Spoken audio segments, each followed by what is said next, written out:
back here in Turin. As Peter will know, 2 weeks ago I thought that I wouldn't be back here. But a small matter with my passport. But again, you know, I am back here. I'm very, very pleased to see so many of my students here. They're very brilliant students as well, I have to say, after having marked the exams. It's my very great pleasure this evening to introduce Professor Riccardo Bellofiore from the University of Bergamo. Riccardo Bellofiore is one of the few people, is one of a number of people whose understanding of money and monetary economics is very, very great indeed. And he has written on it, in particular, the very, very special part of monetary theory and money as it affects politics and as it affects the way in which business and the capitalist system works. So he will now speak, and then I hope we'll have some time afterwards for discussion. Thank you, Jan. I'll try to show that every nice word by Jan is wrong, making a very boring presentation. Usually I use slides. They are a weapon of mass destruction. They usually have two functions. One, to help me, and the second is that since my English is not really perfect, this may help you to understand at least in which planet we are. Though maybe since Alain Pargues was here, at least we two on the English side are both not very, very, very good. This is the title of my presentation. This I am. This is the Department of Economics where I am affiliated. It took the name from the great post-Keynesian economist Hyman Minsky, because Minsky lived in Bergamo since 80, actually. He was a friend of some of us. But if you think that my Department of Economics is post-Keynesian or really Minskyan, you're wrong, because we too went very much towards a kind of traditional way of doing economics. And if you are a macroeconomist or a monetary economist, you are just confused. You are not a good economist. This is my email, and this is the Facebook page I have with my partner in crime, Giovanna Bertola. You will see wonderful slides if they work. They are not my merit, it is the first time. She taught me how to do the slides. This is why it could be raining.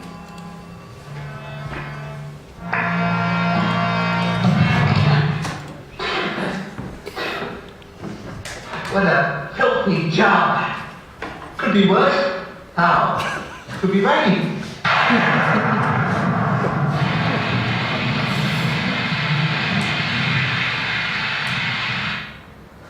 Well, maybe some light. This is why I titled this presentation Could Be Raining.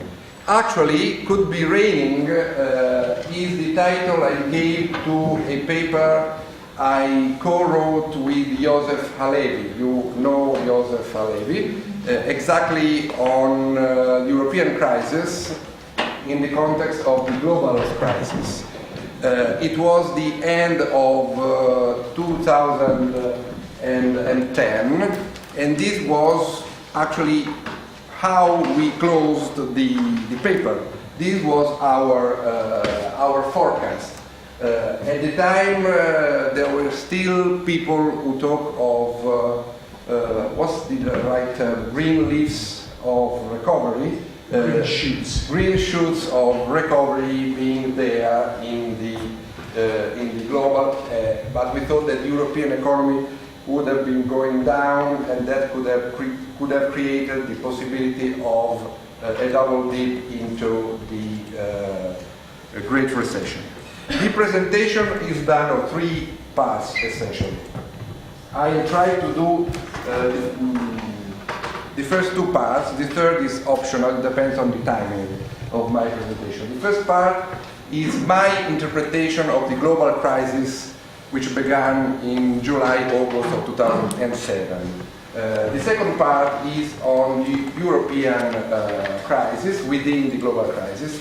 The third part is related to some points of economic theory. Is there also a crisis of economic theory, not only of orthodox mainstream economic theory, but also of heterodox economic theory? When the Great Recession started in 2007, many raised again this question, can it happen again? This question was a question which Hyman Minsky usually posed many times in his life, and it even began the title of his second book. It is the Great Crash of the 30s. The point of Minsky was, can the Great Crash of the 30s come back? By the way, his answer was no. But this Great Recession created the possibility that actually a new great crash was coming. I think that still the answer is no, but because, at least, not yet. We are not yet in a situation like the 30s. What has been the so-called great moderation of capitalist economies in the 80s and 90s, however, in the 2000s gave way to this great new structural crisis, which is called the Great Recession. However, my way of approaching the Great Recession is asking to myself which kind of crisis is this, and the crisis of which capitalism. That is, my position here is very Marxian, I would say. That is, you have to understand capitalism as a sequence of different forms of accumulation, forms of capitalism, and you have to explain in each form of capitalism what are the forces allowing this capitalism to go up, the ascent, and to find in the contradictions of that ascendant phase the reasons for the crisis. The debate about the crisis has been focused about very much if this crisis was a financial crisis or a real crisis. I think this is a false opposition. I try to show that it was both financial and real, and you can't oppose the two dimensions. Somebody said this crisis can be understood only coming back to Marx. It is the return of Marx. Actually, now every big dip in the crisis, you have the covers of some important newspapers or weekly magazine with the face of Marx. The usual interpretation are the tendency of the rate of profit to fall and underconsumption. I think that neither of the two lines of thought really explain this crisis. It has also been said that this crisis shows that Keynes was right. This crisis is due to a lack of effective demand in neoliberalism. Again, I think that this is not strictly true, because actually effective demand was not lacking during the neoliberalism, in my interpretation. It was actually produced within itself by neoliberalism, and the collapse of effective demand was not the immediate cause of the crisis. It came later on as a consequence of the crisis. Somebody said, well, this is the confirmation that this obscure post-Keynesian economist Minsky was in the end right, because the crisis has been due to an excessive leverage of the private sector. Again, I don't think that this is not quite accurate, because the excessive leverage this time was not of the non-financial business sector, but it was mostly of households. If we look at the timing of the crisis, we see that at first the crisis started as a financial crisis in the summer of 2007. This crisis was immediately global. Actually, financially, the crisis started even more in Europe, Germany, France, than in other areas. So the core was not only the US but also Europe. It was clearly a crisis of private debt. In 2010, in the second part of the crisis, let us say from the mid-2008 to the mid-2009, we had a global real crisis.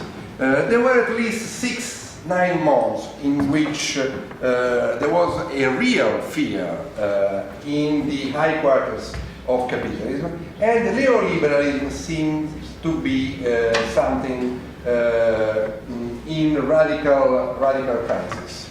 Later on, the crisis, the focus of the crisis moved to Europe, and it has become, so they say to us, a crisis due to the sovereign debt. And now we are in a situation in which we can have the crisis going back from Europe to the world with a double dip into the recession.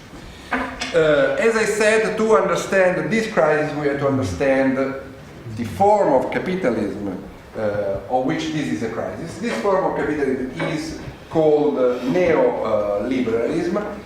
However, I have the impression that neoliberalism is very much misunderstood.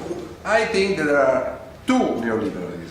The first neoliberalism is, if you want, the monetarist neoliberalism. The Volcker coup d'etat, Thatcher and the first Reagan, most of the 80s. But every time I think of it, my timing for this period is shorter and shorter. And I remember some lunches and dinners in which actually already Minsky, after the Mexican crisis and the Latin American crisis, say 82, 84, said that already. Monetarism, to go very quickly, meant a contraction of the money supply, sharp increase in monetary and real rate of interest, the collapse of private investment, the attack on social expenditure, the attack on the working class, the wage down. So investment went down. There was an attack on government expenditure. The consumption from wage income started to fall. The question was why it didn't happen in the early 80s. There was a policy-driven tendency to stagnation. Why not the great crash coming back then? I think there was a real risk, but the answer is that there was a political counter-tendency, a very strongly Keynesian political counter-tendency.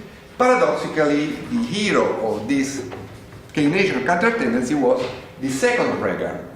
The twin deficits, the deficit in the state US budget, and the deficit of the US towards the rest of the world. Of course, it was not social expenditure, it was military expenditure, it was Star Wars, and all that. But in this way, effective demand was provided within the US, but also towards the rest of the world.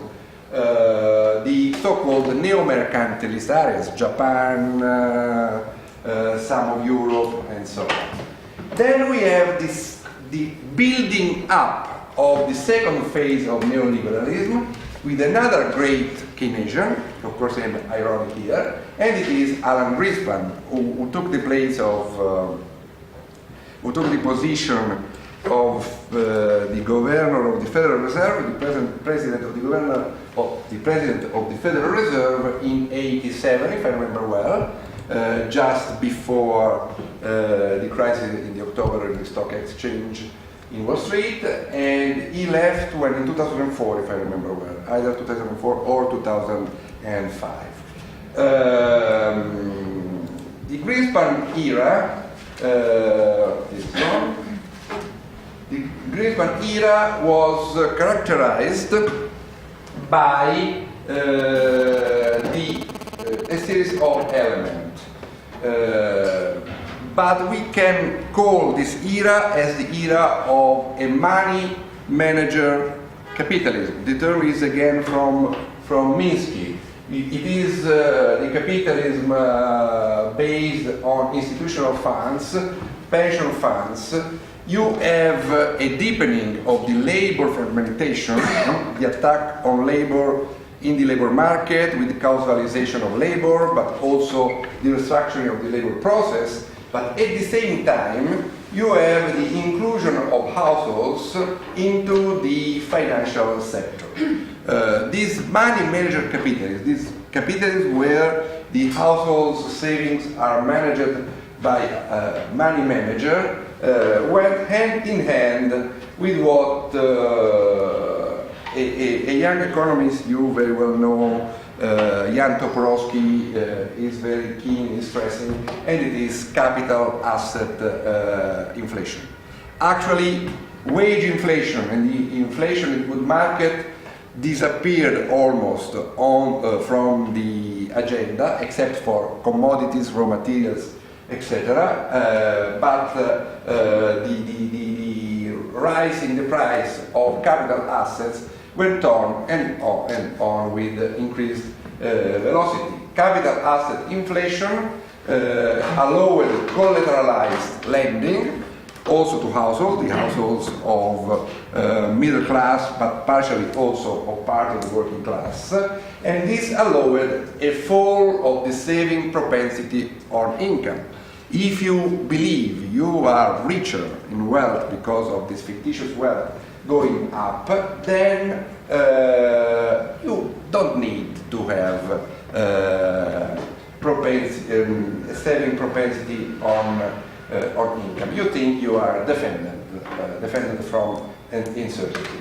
This era is very often defined as an era of financialization. So actually there was a first financialization, late 19th century, early 19th century. Then there was a period in which financialization went back, and the return of financialization at the end of the 19th century.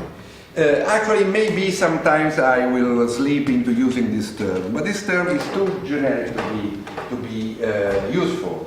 I rather prefer a kind of Marxian terminology, and I speak of real subsumption of labor to finance, meaning real subsumption of households to finance, meaning the stock exchange and the indebtedness to banks. It is not only a formal subsumption, it is not only the fact that households are included in stock exchange and debt, it is actually went on since a long time. It is the fact that now actually these funds are probably the most relevant in capital, but it is a real subsumption because this subsumption to finance is creating real effects on the governance of enterprises, that is the way also firms invest, in what they invest, how the labor process is governed, but also real effects on demand actually. So my thesis will be that what Marxists call as fictitious capital, this kind of perverse financial assets, well, this fictitious capital had absolutely non-fictitious effect on the economy. The corporate governance created a new configuration which was not on the horizon of Marx. It is what I call as the centralization without concentration. For centralization, I mean actually the fact that the command, financial, research and development, technological, still goes on to be concentrated. But concentration for Marx was the idea that actually in capitalism firms grow in size with more workers, more similars among them, employed by the same capitalist, the same firm, with the same contract, and so on. It is not anymore so, because what we have is that the average size of the technical unit may even go down, but these productive units are connected in networks, and the conditions of employment may change very much, even in the same place of work. Workers may be disseminated, but also when they are not disseminated spatially, and there is not an outsourcing to other areas, there may be an in-house outsourcing. You work where you were, but you are divided by the other workers because the contracts are different. So centralization without concentration goes together with causalization of labor, what the French call precarisation du travail and the Italians precarizzazione del lavoro. This situation helped to increase surplus value in the traditional Marxian way. More working time, but also more intensity of work, together with an increase in productivity. In this era, actually the Phillips curve, that is the relation between the increase in wage and the rate of employment, became more and more horizontal.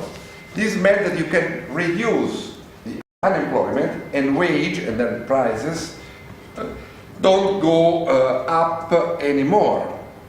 It created the possibility of a new, actually, full employment after the 60s. But it was, as I say later on, a full employment of not anymore full-time guaranteed workers. It is a full employment of casualized workers. This means that it is actually a full underemployment. It is a fake full employment. I started to call this configuration since the beginning of the crisis as a kind, or even before, as a kind of privatized Keynesianism. I use in a provocative way the term Keynesianism because what I want to say is that actually capitalism never went back from a political government of accumulation. And in this case, this political government went through a new monetary policy.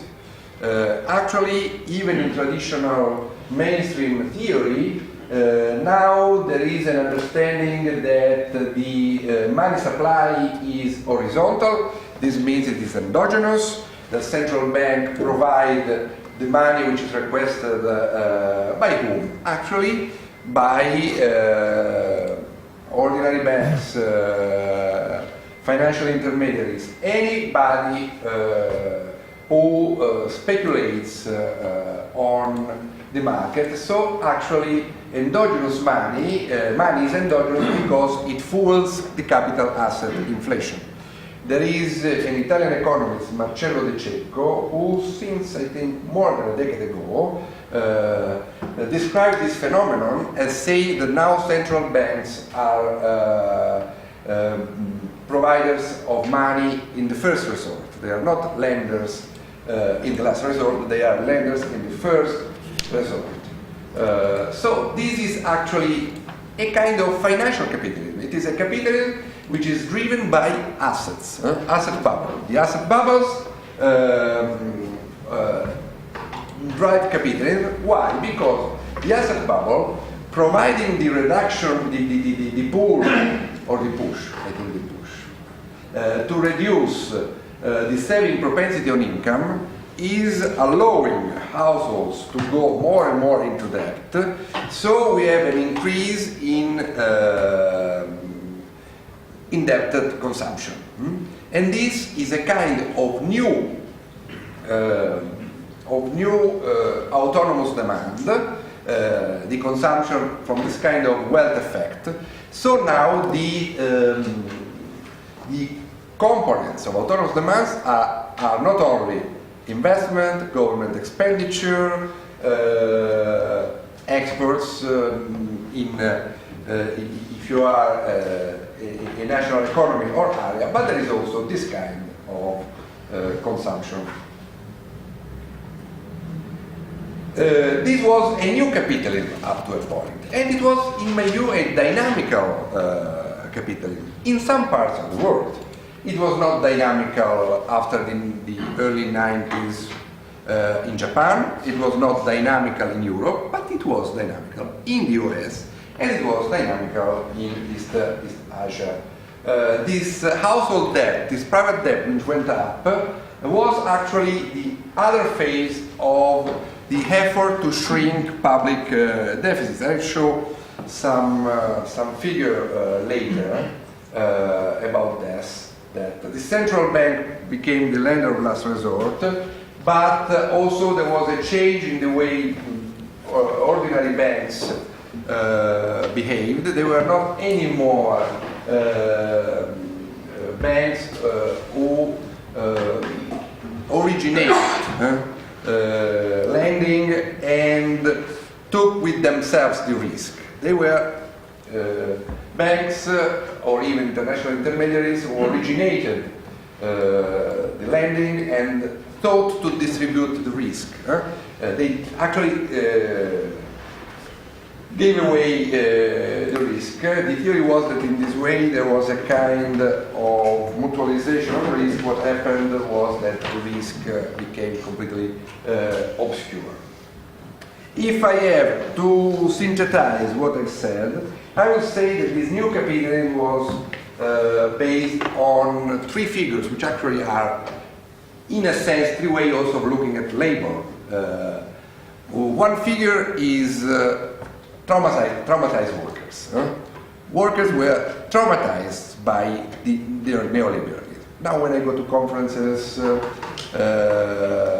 usually I have strange faces. Some economists raise his hands and ask, what does it mean, traumatized workers? And then I can only say, look outside the window or your graphs.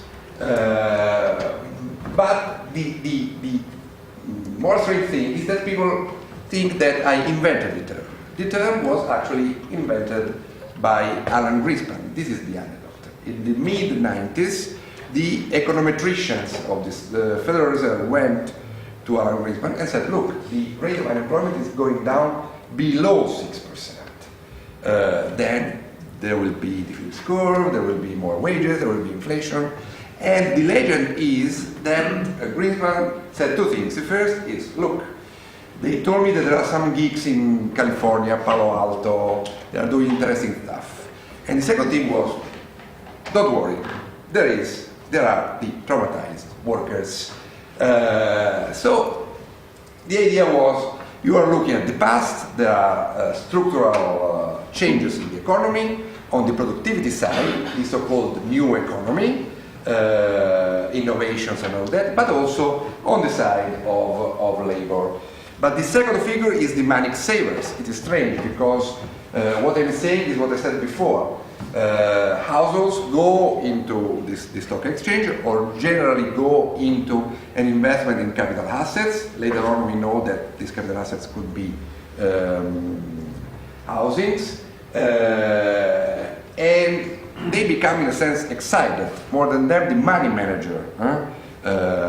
But this creates the condition in which actually savings goes down, does not goes up. In the United States it became 100 on GDP and 140% on available income. GDP minus the taxes, just before the crisis. In the UK, I think the ratio was even higher. Manic savers are the other side of the indebted consumption. Of course, there is a problem. I invented the term, the coin, manic savers because I was thinking of bipolarism, the manic depressive syndrome.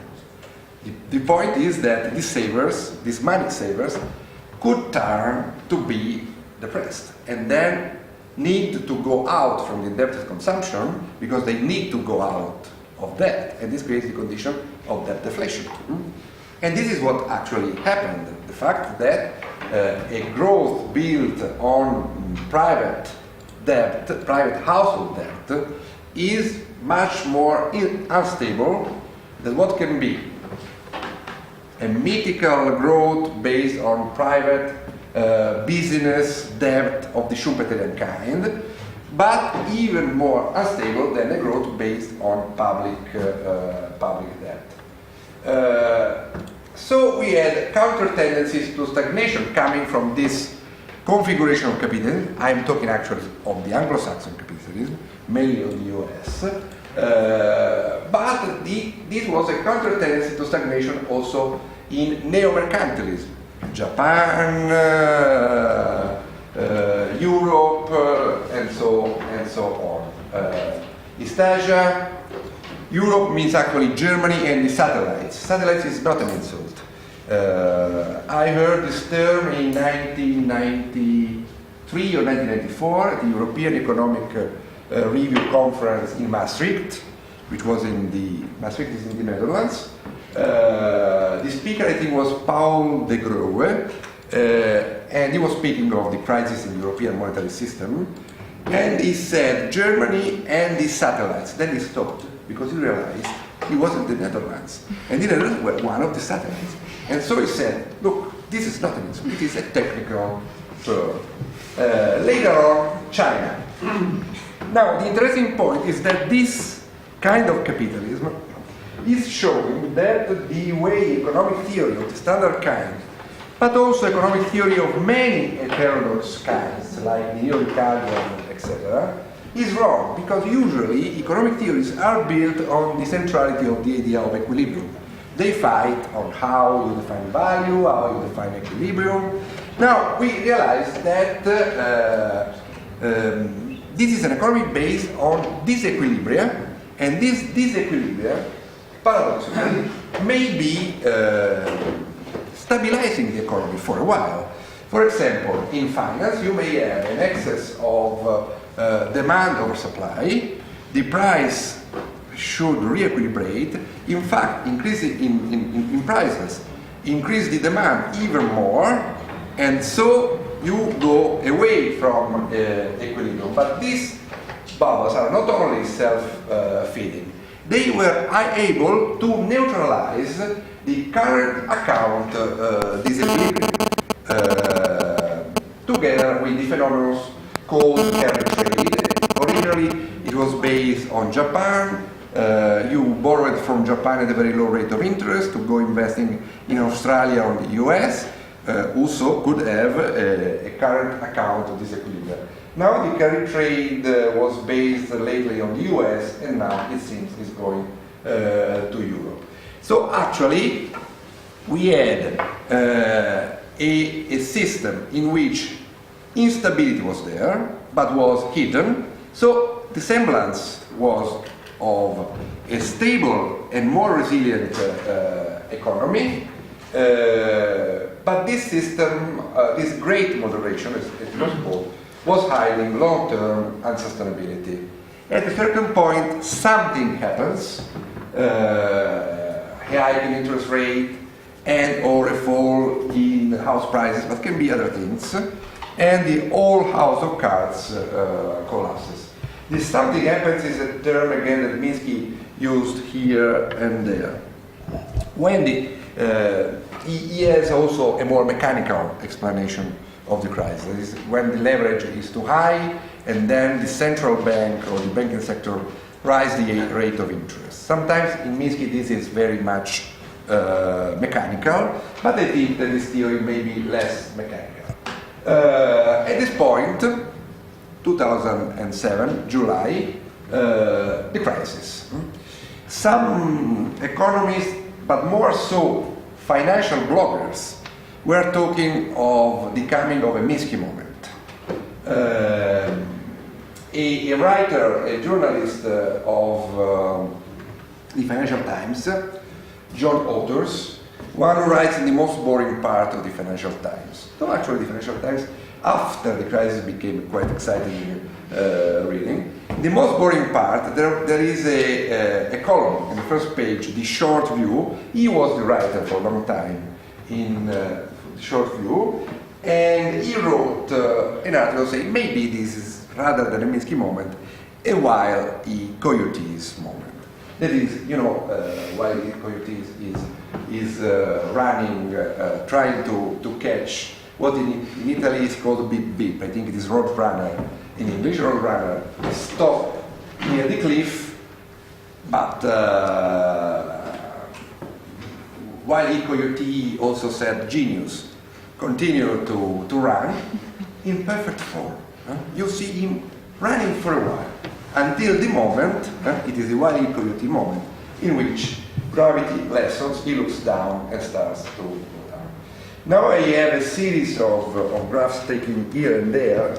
I'll be very quick on them, just to show you that from the 60s, this is the US, the financial sector debt inside finance went down dramatically. Actually, no financial business debt went up, but after 85, with oscillations, it was more or less stable. The real thing is the household debt going up and up. This is taken again from the Financial Times, Martin Wolf. This is actually coming from the Will Godley's work with his co-authors. Here you have the financial balances. I will concentrate on the government financial balance and the private financial balance. You see that in the Clinton era, 92, 2000, actually the government financial balance went better and better. The state had more income coming than outside, so that at a certain point the government deficit was zero, and the US went in surplus. But look at the private financial balance. It is a kind of mirror actually. Almost a mirror, should be corrected with the foreign financial balance. So, actually, private debt is really the other phase of the public debt. It then goes on also after, until actually 0.6, almost 0.7. But if you go down, the graph break the financial balances of households and of non-financial businesses. What you see is that in this period, 92, 98, yes, households went in debt. There was a reduction in the propensity to savings, and also actually some business went into debt. What is incredible is that when the economies went out of the crisis of 2002, 2003, what happened, you see, is that actually the non-financial business were net lenders. And those who went into debt were only households. This is a kind of extreme picture in which the growth between 2003 and 2007 was driven by indebted consumption. You see here the starting of the depressive phase of the household and firms. Firms at this point, after the crisis, goes into debt because of consequence of the crisis. Then firms and households try to go out of the debt. They decrease their expenditure. There is a kind of paradox. A decrease in expenditure becomes a decrease in income, and so on. This is more complicated. I will skip it. It's from a paper by Ko from Japan. It is the same thing. If one could look at it in a kind of couple of seconds, one see that after 2007 we had actually this phase of debt deflation, that is households and corporate trying to go out of debt. But this was mirrored by an increase of deficit of the government. What I said about neo-mercantilism and the fact that Anglo-Saxon capitalism provided demand to neo-mercantilist areas can be seen here. You see this is the average current account balances as a percentage of GDP. You see here Iceland, Hungary, New Zealand, Australia, United States, Czechoslovakia, Turkey, I think it's Poland, Great Britain, and Mexico. They have a negative current account. Of course, US is the bigger because of the big GDP as provider. You see that here you have mostly Anglo-Saxon countries: New Zealand, Australia, US, and Great Britain. If you go to the right, you have some of the neo-mercantilists: Japan, Korea, Sweden, which is out of the euro area, Switzerland, I think it is Switzerland, and also in the euro area's economy, you have Luxembourg, Netherlands, Finland, Germany, Belgium, Austria. Actually, the core of the European mercantilism. If you go to the left, you have the other part of Europe: Portugal, Greece, this I think is Slovakia, Spain, Ireland. This I don't remember. This is our country, and France. So we just see that in Europe and Eurozone is divided by an area which is net exporter and an area which is net importer. The important thing is that, as I'll say in a minute, in Europe the net exporters, Germany and the satellites, very much export towards the net importers. So they are again two sides of the same coin. Now I pass to Germany. Here this model is a model built around Germany. Germany tried persistently to get surpluses in the current account. The instrument is competitive deflation, not only through wage deflation, but also innovation, increase in productive power of labor. This is a long history. As I'll say in a minute, it goes to Second World War. But since the 70s, there was a first attempt to block the possibility of devaluations in Europe thanks to what's called the snake, il serpente monetario, the monetary snake, but it didn't work.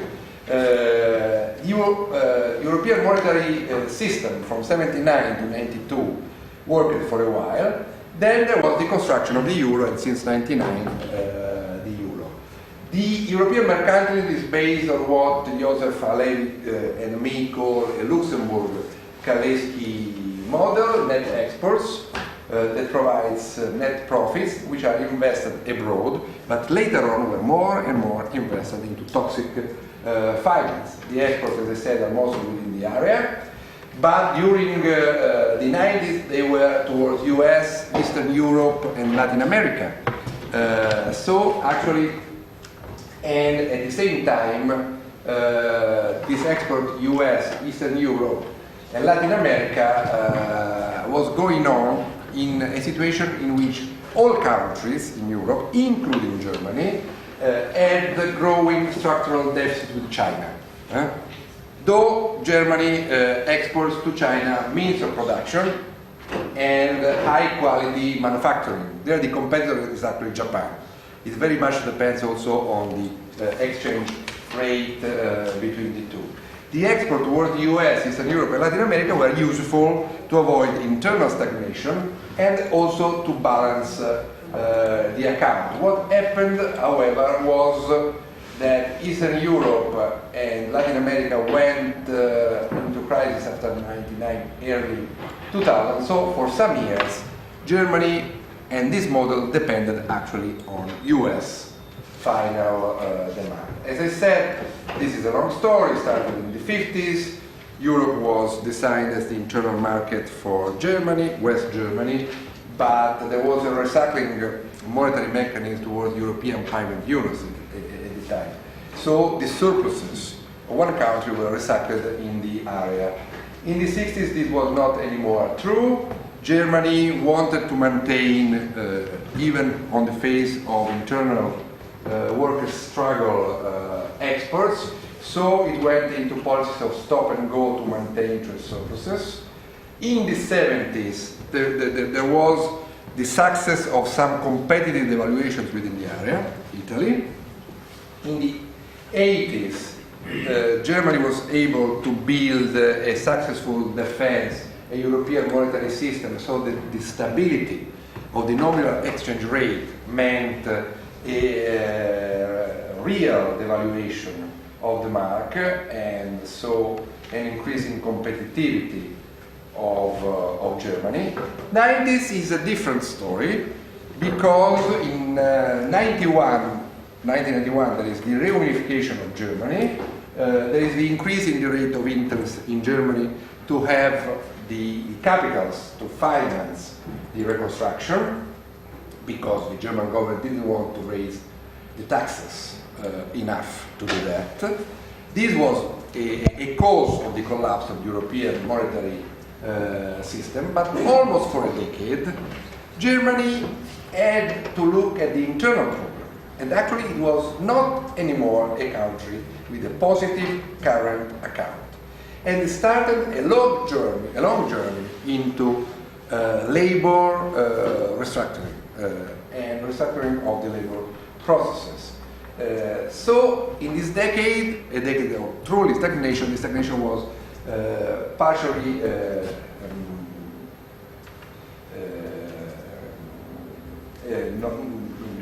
moderated by this export to US, Russia, and Latin America. In 2000, the unbearable deficit with difference. In 2007, the crisis started, just after the middle of 2007. As I said, the first channel of contagion was finance itself. France and Germany, for example, also UK, the UK was outside the Eurozone, were hit by the toxic assets, so banks went in crisis. But there were also countries like Ireland and Spain who had a kind of small Anglo-Saxon model. The growth was thanks to housing bubble. There was the collapse of their demand and the collapse of the US demand, the crisis also of the UK, and this will generalize the real crisis towards Europe. I remember even very leftist politicians and economists who said between mid-2007, mid-2008, don't worry, the US are not anymore a big buyer. The exports are in the BRIC, Brazil, Russia, India, China, emerging countries.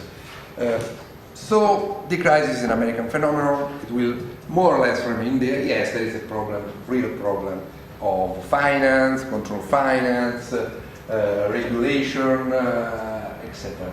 I was very much doubtful, though the data were on their side.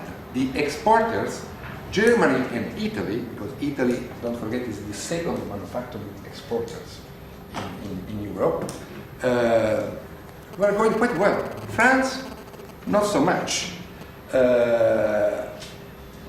My argument was, look, I give a kind of caricature. US demand collapse, China goes down, China went almost to 8%.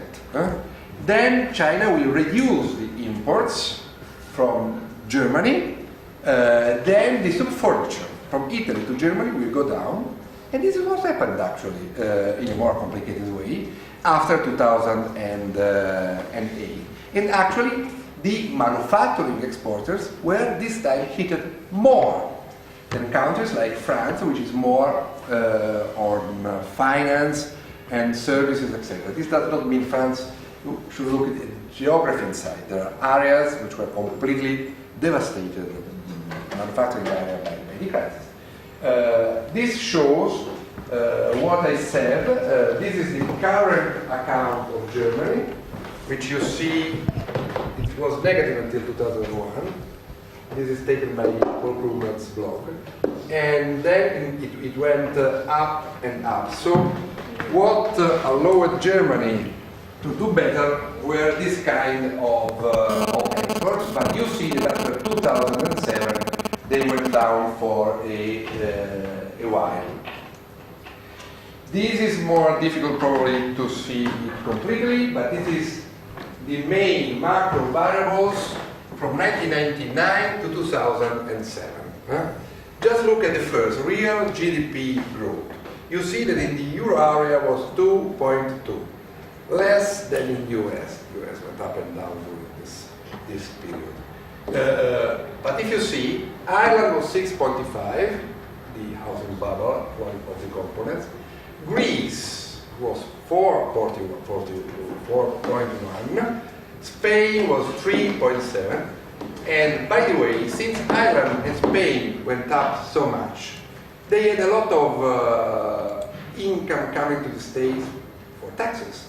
So they were actually good countries from the point of view of the European Commission and traditional theory. Then you go and look France 2.2 and Germany together with Italy 1.5. This is too complicated to go all over it. In this period, actually, the periphery went with higher speed. Here you see how the crisis from in 2009, these are the falls of GDP from the peak at the end of 2009. So in the middle of the worst period of the crisis, you see that Ireland was very much hit. Then the two main exporters in Europe, Italy and Germany, they go much worse than the euro area. Then Spain, Portugal, France, and Greece at the time. This is more or less the same story. The current account balances, we go quick. The reaction, everybody in Europe said that you don't have to do very much on the side of fiscal stimulus, but not all people do what they say. In Germany, had a strong public, a relatively strong public intervention, very intelligent. For example, the short week financed by the firms, by the workers, and by the state, so that during the crisis they were not laid off. They wanted to hold their work. So here in this you see the discretionary measures and the automatic stabilizers at work. You know, I think, what is the notion of automatic stabilizer? When income goes down, automatically expenditure goes up and taxes go down. If you look at Italy, you see that Italy really did nothing. Only automatic stabilizers. If you look at Germany, you see that the percentage of the intervention was higher. Also, France did something, for example, targeted interventions in sectors like cars, etc. So the Coyote moment story went on and on. This is a cartoon at 2009 in which you see that the cry for help of while Coyote grew in 2008 and even more in 2009. So this was the effect of the crisis. But then the Great Recession seems to come back in a worse manner because of the turning of the crisis from the crisis of private debt to the crisis of European sovereign debt. Before going into that, I think I have still 15 minutes, 20 minutes. Yeah. 10 minutes. 10 minutes. We must say something about the monetary unification of Europe. I think that was a faulty project. I was against at the time. I think that it was designed before USSR collapse. The Delors Commission worked from 88 to 91. The idea was that France was the political and military heart, and Germany was politically and militarily weak because of the division. When there was the collapse of the USSR and the reunification, as I said, this system blew up. However, the project was a project of nominal convergence without real convergence, no true central bank as the central lender of last resort, no common fiscal policy, no structural active industrial policies. The European budget is 1% of European GDP. It is ridiculous. What if it happens a shock, or if there are different conditions in the area? There is an adjustment buffer. It is wage and labor conditions, which must go down where the competitiveness is lower. But I don't think that this crisis is the crisis of the euro. I don't think that this is a European crisis, and I don't think that this is a crisis of public debt. This crisis is nothing but a crisis coming from outside. It is the consequence of the global crisis, aggravated, of course, by the euro mechanism. So, what is clear is that the private debt crisis, making to collapse income, produced the sovereign debt crisis. In Ireland, the state even took completely the debt of the private sector. So there, in a very transparent way, the sovereign debt is not in the as Krugman rightly says, if you look for one country with really a public deficit, public debt problem before the crisis, all over the world actually, the name is only Greece. The crisis from Greece to Ireland and to Portugal was built through domino effects. If at the time you would have condoned the debt to Greece, it would have been a serious problem for the banking sector, but it was manageable at the beginning because Greece was more or less 2.5% public debt in Greece, was 2% of the public debt in all the area. Portugal was even less, Ireland together probably made 5-6%. But everybody knew that after Portugal, Spain was in line. The novelty was Italy. Spain is already 8%. Italy is, of course, the atomic bomb. So we have the concrete risk of a deep recession, even of a euro dissolution, even somebody says of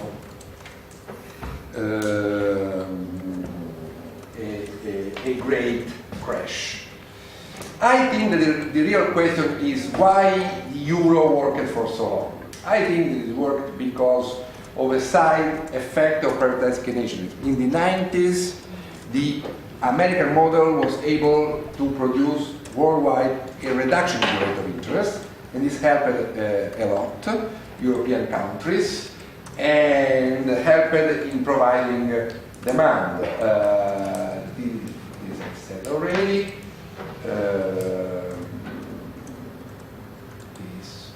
So the reaction to the crisis was a reaction. There is institutional change in the area. It is the only way in the euro area institutions may change through the crisis. The problem is this change is too late, too little. Even the ECB is hiddenly financing debt. The answer of fiscal austerity, on the other side, is completely crazy because it creates the risk of a further collapse. This graph gives also another reason why the euro worked after 99, 2001. Everybody thought that yes, in an area with nominal convergence but real divergences, the spread over the treasury bonds in the different European states would have been different according to the risk of each area. But the markets decided that the Greek treasury bonds, as the Spanish, as the Irish, as the Italian, were almost as good as the German. So this was the equivalent in Europe of the subprime markets in the US. You see that when the crisis started in 2008, it is all another story. So at this point, we risk real fall. Here I have three graphs. I don't show them. They are the financial balances of the households and government and the rest of the world. This is interesting just because they show you the general government gross debt after the crisis. So let us start from Germany. You see that it went up from 65 to 84. You of course see that Greece exploded after the crisis. You see the explosion of Ireland. You see that Italy actually didn't explode so much. If you look at the deficit, the increase to the stock of debt was less than in France and in Germany. So why the crisis of the summer? Because, and rightly so in my view, rating agencies started to think that this kind of austerity policies are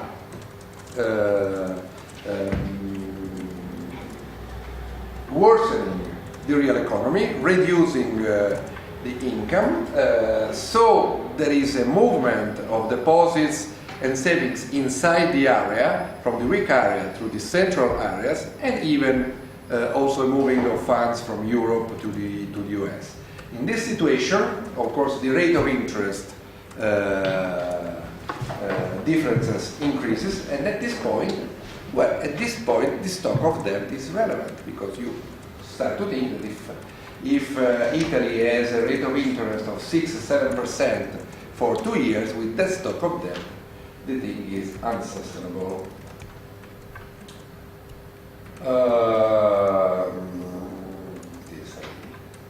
I shift I don't go into the last. This is Toporowski. I don't go into the last slides. I just say two things to conclude. The first is that is about economic policy, and the other is about economic theory. I think that about economic policy, the way out cannot just be financial stabilization or just reflation. They are both essential, but I think they are not enough. My idea is that if the neoliberal era was driven by a certain way of providing demand, in-depth consumption, and a certain way of organizing the real economy, the causalization of labor, then a way out need a different driver of demand and a different way of organizing the economic processes. The driver of economic development on the side of demand, what can be? Of course, it cannot be net exports because this is a world crisis. So net exports are not an answer unless you export into the moon. It cannot be investment. It cannot just be wage reflation, because I don't believe that this would help. This would make the economic multiplier higher. But it can be the driver of demand. It cannot be indebted consumption. They tried that, and they are trying again to have bubbles which create real development. After the stock exchange in the US in the late 90s, we had the subprime and housing in the 2000s. But after that, we had the bubble of commodities, and we have this attempt now. But these bubbles are not able to drive any more demand. So there is a disconnection between the two. The fact that the toxic perverse finance was what was behind the real growth is not anymore true. So you must have something different, and the something different cannot but be government. But which kind of government expenditure? In my view, it cannot be just the traditional Keynesian expenditure. It must be what Alain Pargues called as the good deficits. That is, deficit which increase the real wealth, use values, social use values for the economy. And actually, Hyman Minsky was saying something like that in the book of Keynes in 1975. He talked about socialization of investment. Yes, the term was a term used by Keynes, but he did a criticism of Keynes, say that Keynes was too shallow, too timid, I don't know what is the English term. So actually, he was looking for a kind of mediation between Keynesianism and socialism. And I think he actually had in mind a new deal, in a sense. So I think that is partially the way to go. The last thing I want to say is that what I said to you is predicated at the intersection of three theories, which are the circuit theory of money, which are the post-Keynesian theory, but more than post-Keynesian, the Minsky approach, and the Marxian theory. But in the three cases, I don't take them as they are. I think that these three approaches have internal problems and they have to be overcome. In doing this kind of attempt, I have some kind of fellow travelers. We don't agree on anything, on everything. We don't agree on everything, but we have, I think, and not too different problematic, with different accents. So I can call three of these as component of a gang of four. I'll be the fourth. The other three you know well, because one is Joseph Alevi, the other one is Jan Toporowski, I think we both are your teachers, and the third is Alain Pargues, who came here. Alain Pargues is one of the two founders, of the two main, not founders, but the main economists in the circuit theory of money. The other one is the Italian Augusto Graziani, that I think nobody of you ever listened to. So I could go into the details, but unfortunately for you, I have not any more time. So I close this. Just we're giving you a last phrase. Can we have the other picture in the... No, a last phrase on Minsky and economics that I think it's important, and it is economics is too important to be left to the economists. It is certainly too important to be left to economist courtiers. And very much many of the left economists dream to be economist courtiers. Economic issues must become a serious public matter and subject of debate if new elections are to be undertaken. Thanks for your attention.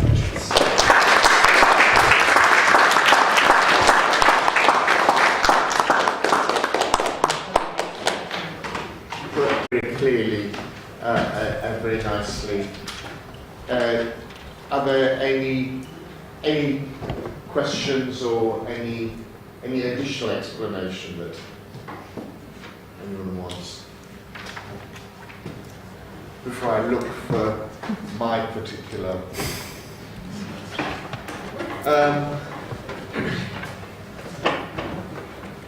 Friendly criticism. No, You know the Blues Brothers. There is a phrase, not friendly. Encourage me with some positive criticism. Go on. Yeah, no. I think that the one thing is that I really would like to see what Sweezy had written.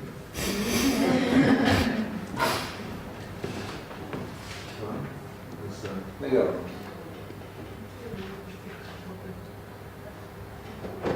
It's 1999.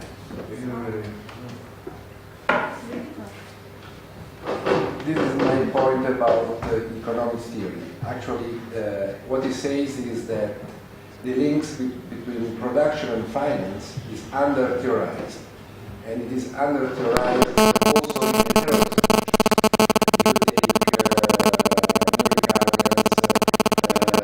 Evolutionary economists, new Schumpeterian economists, very often they are not actually good on production and finance. Those who are good, Circuit and Minsky, they have internal problems and they are displaced by the reasons of dynamics. The monetary circuit is changing in the last 20 years relative to the tradition of the circuit. Minsky, as we know, the Minsky model does not work very well. So we have to build a new theory. Okay. Yeah, that was one question. I have one question as well. First of all, I want to thank you for this very interesting lecture. My name is Riccardo Bellofiore and I'm the Dean of Students here at the IUC. I thought one of the very interesting things you mentioned is the relation between the indebted consumption and the public expenditure. Because in a way, I kind of understood from your lecture that the approach of neoliberalism has been that of reducing the social expense, and the reduction in the social expense has, of course, increased the indebted consumption. But then, at a certain point in time, that much of indebted consumption has caused the state to spend money, so to increase the public expenditure, to take over the private debt. So this public debt crisis is in a way being caused by private debt, but at the same time, that private debt has been caused by the cut of the public fundings. So this is one thing I would like you to talk a bit on. And then, there's another thing I would from your articles you mentioned the fact that basically neoliberalism is not the thing we were used to think about. Is not about deregulation. Is not about reducing the control of the state. But it is exactly the opposite. But it's in a sense reducing the control for some aspects of the economy and increasing the control for others. So if you could go a little deeper on this, if we have time. I think we're late. What do? We collect some questions. I think that if there are other questions, it's better. Well, I would add that my other question to this, and that is, can you just comment on the idea of the new government in Italy, the Monti government, that economic revival will be powered by taxi drivers and pharmacists?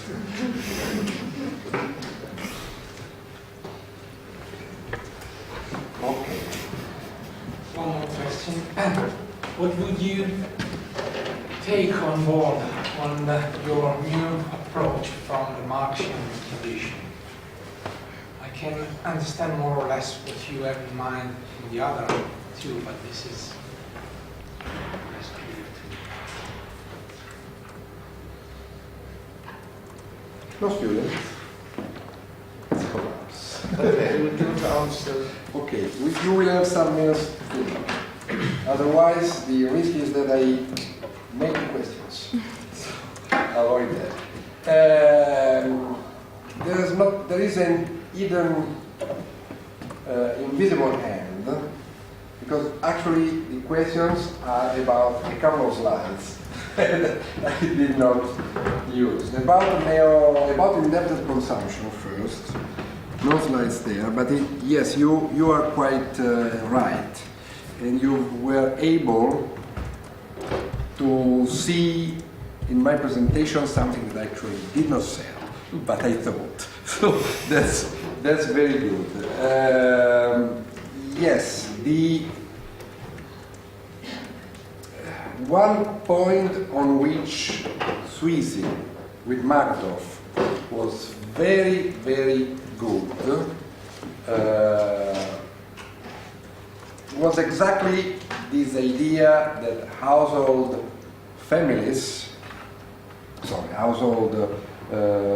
in US were going into that. Now, one of the differences I have with Joseph and Alain Parguez is a difference of accent maybe. They seem to me very much willing to say that stagnation is here, that monopoly capitalism is stagnation. Alain Parguez would say that neoliberalism is just pillage. I think that actually no system has ever lived on pillage. And I think that capitalism needs accumulation and its growth. Now, the interesting thing of Sweezy is that he built an argument according to which monopoly capitalism would lead to stagnations, but his argument didn't stop here, because he said at this point there will be counter tendencies. So the important thing is to look, in my view, at the counter tendencies. And he saw clearly with the Magdoff, late 70s, I think, early 80s, because the data, if you look at the data of the US, showed that he saw this increase in household debt, and so in debt consumption, as an important, even at the time, the most important counter tendency. He said what I say in many places. No? He did the same game before about when we had to explain the so-called golden age as a counter tendency, and he went on and on. Exactly as you said, however, this household indebtedness has been induced for households, not only workers, also middle class. Here the problem is that the middle class has been included and, as Jan says, sedated through this process, also capital asset inflation. But the point is that the middle class has been also squeezed by a process according to which the consumers has been, they too, traumatized. There is this report of Elizabeth Warren of 2005 in which it is a report to the Senate. She is a defender of consumption, of consumers' rights in the US, etc. Obama wanted to give her an important position and he was blocked by the Republicans. She showed the composition of the expenditure of their income of the middle class, not the poor people. The manufacturing goods were a decreasing share, also because of the China effect, Walmart and all that. But there was an increasing share of expenditure for education, health, in general, social reproduction. There is also an effect of imitation, which drives the the indebted consumption. So indebted consumption went on, yes, because of the capital asset inflation, yes, because of the inclusion of families, but also because not only there was this idea that so the uncertainties and the risks were hedged by capital asset inflation. Also because important goods, even though higher and higher, were provided through finance. Now, the real paradox is that during the crisis, in my view, neoliberalism was dead. But the going out from neoliberalism is managed by neoliberals themselves. And the way out, from a certain point of view, is a deepening of this process. That is, the research for new demand, those who research for new profits, is to squeeze more the families, including them more into finance. Look at what happens with the students' debt and all this kind of things. And what are called new enclosures, the enclosures of the commons. So that is the problem. It is neoliberalism at the moment without the positive side, which was the perfect side, the asset bubble mechanism. What I want always to do is to see these things as dual. That is, as a kind of traumatization, but also to see how these mechanisms are able to provide consent in a purpose way. Because as no capitalism could live forever, probably no mode of production on pillage, it needs some kind of consent, even forced consent for a while, but consent. Neoliberalism. Yes, you are right. For example, I like some political scientists in Canada. There are things that I don't like about them, but I like the people who are around the journal Socialist Review, Leo Panic and others. They have built an analysis of US neo-capitalism as exactly the opposite of just deregulation. In a sense, deregulation is creating more regulation with more possibility to evade, but we are not living just in the poor and simple deregulation. But here, as for neoliberalism, I have a peculiar interpretation of what neoliberalism is.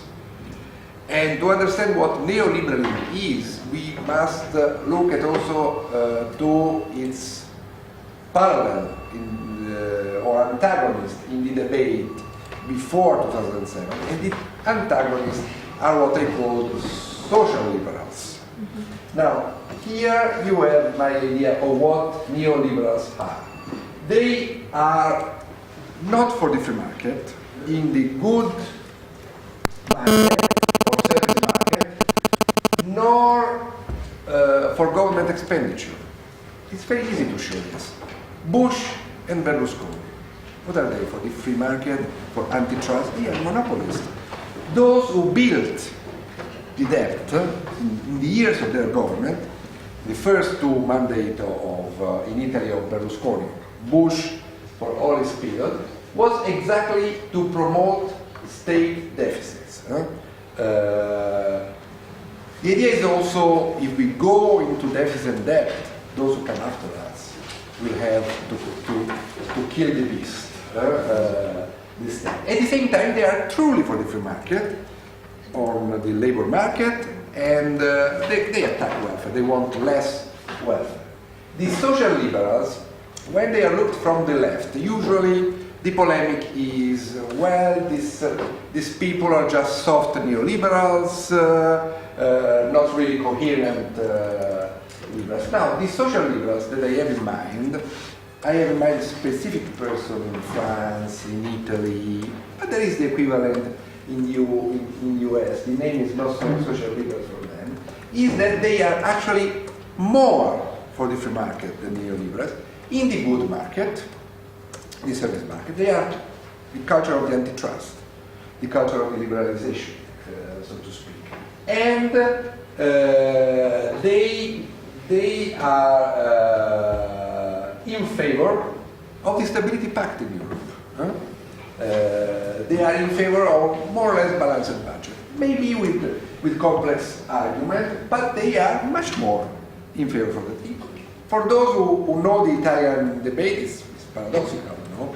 For years we had Tremonti, before becoming the hard defender of the budget, who was actually criticizing the economists of the center left on the Stability Pact. At the same time, they are not for the causalization of labor. They say, no, we want the flexibility of labor. And the labor is flexible. For example, we create a basic income which redistribute so that the causalized worker is not really causalized, it's flexible, he moves from one position to another,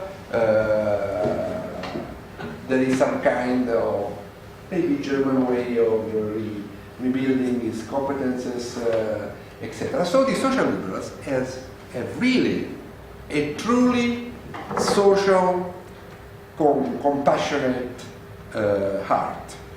Now, I more like the liberal part than the compassionate part, because that is really a problem, because there has been a kind of political business cycles. The scheme is this, for a while. The scheme is a center-right government goes, try to be truly neoliberal on the labor market and the welfare, then the opposition, political and social, is all together, and this government at the end goes down. In the meantime, this government have raised the public debt. Then arrives the social liberals, and they look and say, oh, there is not any more money here. So first we start with liberalization, give us some faith. The social redistributive phase will be later on. At this point it's very difficult to distinguish flexibility from causalization, etc. In Italy this was very clear because it happened a couple of times. The second time, of course, as this political business cycle goes down, people become more fed up, and so the center left has less and less and less support. Actually, I thought that the cycle died 4 years ago, the last election for maybe 3 years and a half, when Berlusconi won here in Italy. It has been resurrected, but not for the fact that Berlusconi had spoiled, here too is a kind of monopolist on the side of demand, the escort market on one side, and on the other side, Berlusconi had an euro against. So we had a coup d'etat here, as in Greece, soft coup d'etat. Now, Monti. I have yet to understand. As I say in the slide, sometimes I said that the only free market economists that I knew were on the editorials of the Corriere della Sera, the Italian journal. And unfortunately, they were sympathetic to the center left. And they always dare say to the center left, you must do this, you must do that. Monti is a true free marketer. So I would say maybe he's not really a neoliberal, he's not a social liberal. Probably he is truly a liberal. And of course he's completely liberalist. It's difficult because, you know, in Italian I don't use anymore the term neoliberale. I use neoliberista, so free market, for laissez-faire. Because I was a pupil also of Norberto Bobbio, and politically liberalism is a different thing than free market. Right? And so, in a sense, I am a communist liberal, so to speak. But let us go out of this. Monti, the point is that, of course, he will not resolve the crisis this way. I suspend the judgment. I will always be a critical one. But I'm curious because actually Monti was smart politically. That is, he is going into a game with Angela Merkel and with Sarkozy. He is able to position himself as the third one. He is saying to them, I have done the austerity that I could do. Now I do the liberalization. I can't do nothing more, but this will not resolve. So it is your problem to resolve. The point is that he says this, at the same time he says, I love the German model. Your problem with Germans is that you too should liberalize more. Because when I go in Germany at 6 o'clock, all the shops are closed. So it's difficult to understand where we will go. But probably it is the only liberal free market expert and goal. Then we had the question by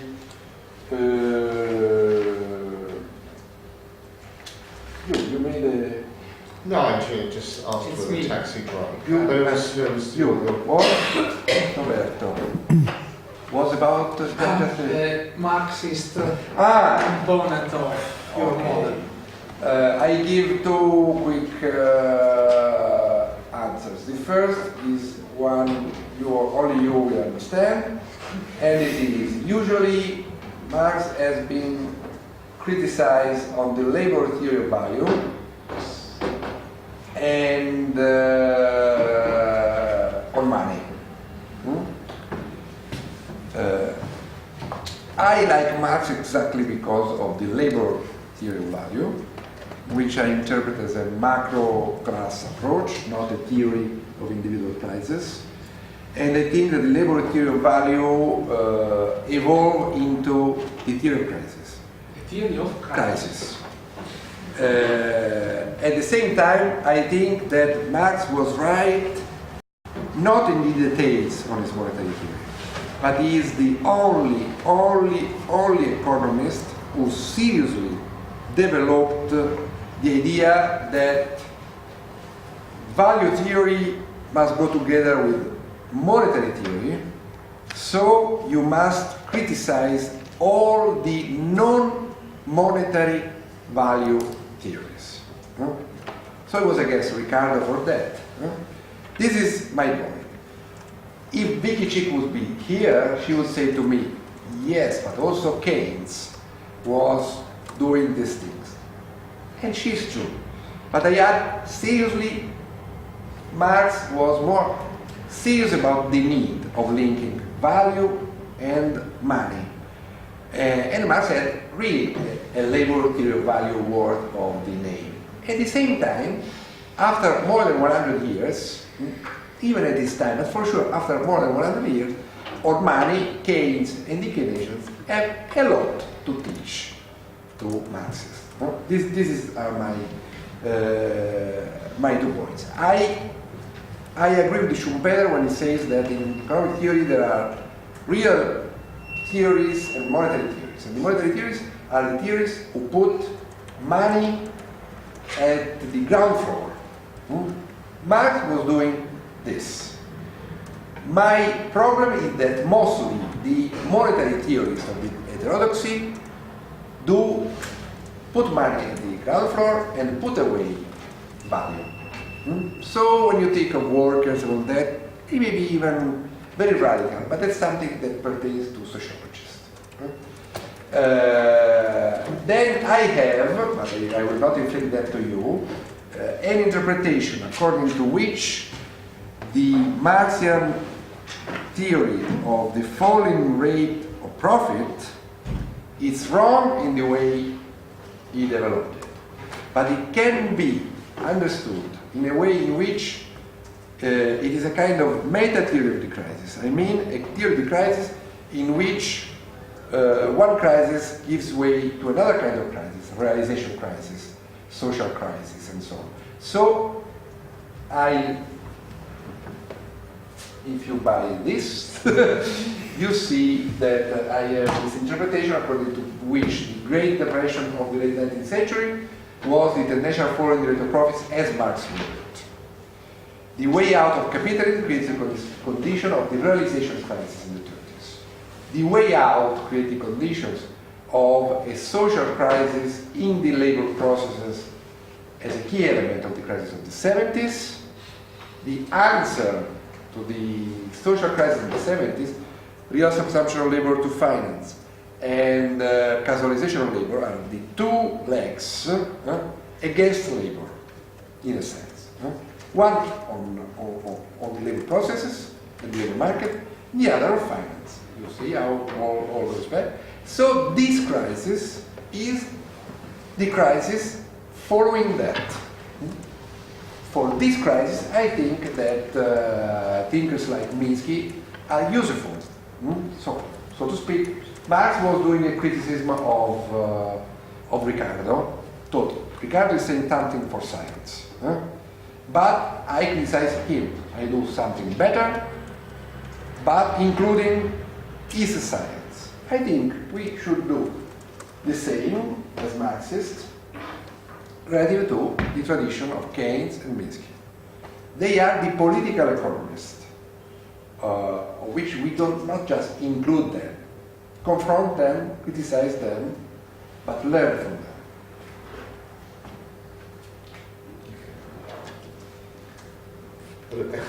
I should say Riccardo Bellofiore is one of the few economists, the only economist I know who, when he speaks, the whole of economics is in what he says. There are others. No, Foley. and as I think hence the very very gentle. That was the criticism. Now I want the cover. No, I'm just saying that that this is. I wish I could do this. I wish I could do this. Just any more questions? Okay, Roberto, just a phrase. Roberto knows why, because he studied, you also saw Napoleon. The specificity of the Italian economist, say non-traditional Italian economist, of the 60s and 70s, one was Ciro Slavini, the other one was Claudio Napoleone, the other one was Augusto Graziani, where they not only knew very well from the inside neoclassical economic theory, but actually they knew all of the economic theory. I don't know why. So what happened in Italy then, not now, is what you don't see anywhere else. When I go to conferences in the world, I go at the meetings of the Keynesians, or I go at the meetings of the Marxists, or I go at the meetings of the Austrians, the followers of IUC. There you see the people of their own family. Keynesians discussing with Keynesians. The commas in the chapter 12 general theory, they are worse than Marxists. The same on Hayek and Mises. The same on, unfortunately, they go out and even say something about other theories, which is completely crap. Because there is a conference, historical materialism, this happens with your colleagues, mostly, every time. Now, I was taught to be very much respectful of neoclassical theory, of Keynesian theories. So that's one of the reasons. And they all have their own problems, even our approaches. I was trying to reach the timing of Alain, which was more than 2 hours, but it's still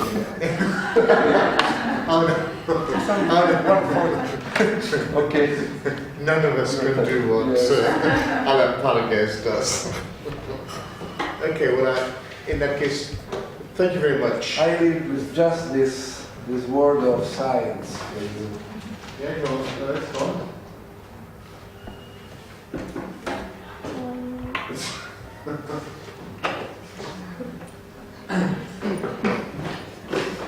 Economics, the science of explaining tomorrow why the prediction you made yesterday didn't come true today. This is what happened in the last 4 years. Yes, exactly. Well, thank you very much. Thanks to you. as everyone, and well, I hope this gives you stimulus to think, read more, and also realise that there is more to economics than just the boring, dusty books. I mean, there's good stuff in the boring, dusty books. Okay, and thank you very much, Riccardo. Thank you.